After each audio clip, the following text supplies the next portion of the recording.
12, 14, 15 చిలకలూరుపేట మున్సిపాలిటీలో 3 వార్డుల్లో 55 లక్షల రూపాయల పనులు గత 7-8 ఏళ్లుగా రోడ్డు లేదు, డ్రైన్స్ లేవు, ఇబ్బంది పడుతున్నామని చెప్పగానే కూటమి ప్రభుత్వం చిలకలూరుపేట మున్సిపాలిటీకి నిధులు కేటాయించడం, మంత్రి నారాయణ గారు 5 కోట్ల రూపాయలు చిలకలూరుపేట మున్సిపాలిటీకి ఇవ్వడం జరిగింది. దానిలో ఈ 3 వార్డుల్లో 55 లక్షల రూపాయల పనులు చేపట్టి ట్రైన్స్ కానీ రోడ్స్ కానీ నిర్మాణం చేపట్టుకుంటాం.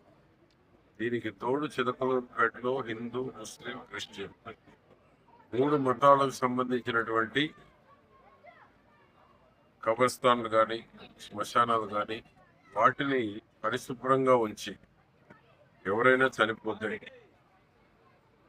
స్వర్గలోకంలోకి వెళ్ళేటువంటి వాళ్ళకు కూడా మంచి వాతావరణం ఇక్కడ ఉండాలి.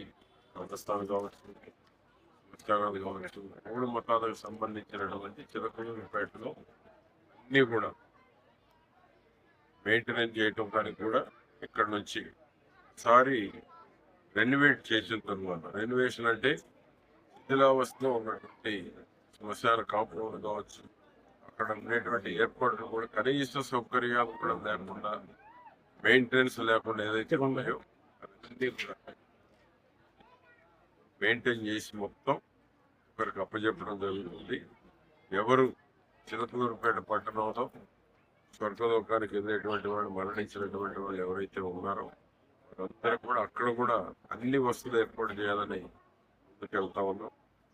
రాబోయే 3-4 నెలల్లో 3 మతాలకు సంబంధించినటువంటి అన్ని కబర్స్థాన్ కానీ ఏదైతే శ్మశానాలు ఉన్నాయో అన్నింటినీ కూడా అన్ని వసతులతో సౌకర్యవంతంగా పట్టణ ప్రజలకు అందుబాటులో తీసుకురాబోతున్నాం.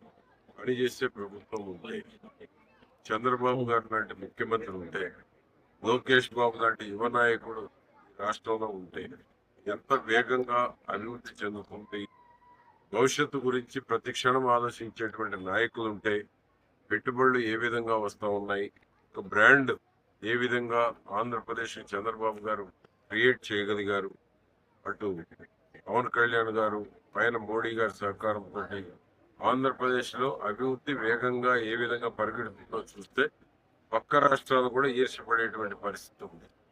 ఆ విధంగా నిధులు తీసుకురావడంలో కానీ, కేంద్ర ప్రభుత్వ సహకారాన్ని తీసుకోవడంలో కానీ, పెట్టుబడిదారులకి ఒక నమ్మకాన్ని క్రియేట్ చేయటంలో చంద్రబాబు గారి ప్రభుత్వం సక్సెస్ అయింది. అందుకనే 25 లక్షల కోట్ల పెట్టుబడులు, భవిష్యత్తులో 25 లక్షల ఉద్యోగాలు వస్తాయనేటువంటి ఒక నమ్మకం, భరోసా భవిష్యత్తులో యువతకు ఇవ్వడం జరుగుతుంది. ఎందుకంటే ఇప్పుడు ఏ వచ్చినాక, ఈ క్వాంటం వచ్చినాక ఉద్యోగాలు తగ్గుతాయనేటువంటి ఆందోళన ఉన్నారు. ఆ ఆందోళన అవసరం లేకుండా ఆంధ్రప్రదేశ్లో ఈ పెట్టుబడులను వస్తే అందరికీ ఉద్యోగాలు, చదువుకునే ప్రతి ఒక్కరికి ఉద్యోగ అవకాశాలు కల్పించేటువంటి దానికి నారా లోకేష్ బాబు గారి కష్టం, చంద్రబాబు గారి కష్టం భవిష్యత్ తరాలకు ఉపయోగపడుతుంది. కాబట్టి ఈ రాష్ట్రం అన్ని రంగాల్లో సీకోస్ట్ ఉన్నటువంటి రాష్ట్రంగా, పెట్టుబడులకి సేఫ్టీ ఉన్నటువంటి రాష్ట్రంగా చంద్రబాబు నాయుడు గారు ఈ దేశంలోనే ఆంధ్రప్రదేశ్ ముందు వరుసలో నిలబెట్టేటువంటి దానికి వారి శక్తి మేరకు ఏ విధంగా కష్టపడుతున్నారు ప్రజలు కూడా చర్చించుకుంటా ఉంటారు.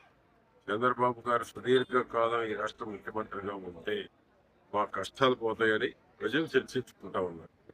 ప్రభుత్వాలు మారటం వల్ల నష్టపోయాం, ప్రభుత్వాలు మారకుండా కంటిన్యూటీ చంద్రబాబు గారు లాంటి సమర్థవంతమైన నాయకత్వం ఈ రాష్ట్రానికి ఉంటే ఈ రాష్ట్రం పేదవాళ్ళకి పేదరికం లేకుండా అన్ని వర్గాల ప్రజలు ముందుకెళ్ళి సంతోషంగా ఉండేటువంటి ఉద్యోగ అవకాశాలు కల్పించేటువంటి దానికి సంక్షేమ పథకాలు అభివృద్ధి 2 కళ్ళుగా ముందుకు తీసుకువెళ్ళేటువంటి అవకాశం ఉంటుందని ప్రజలు పూర్తి విశ్వాసంతో ఉన్నారు.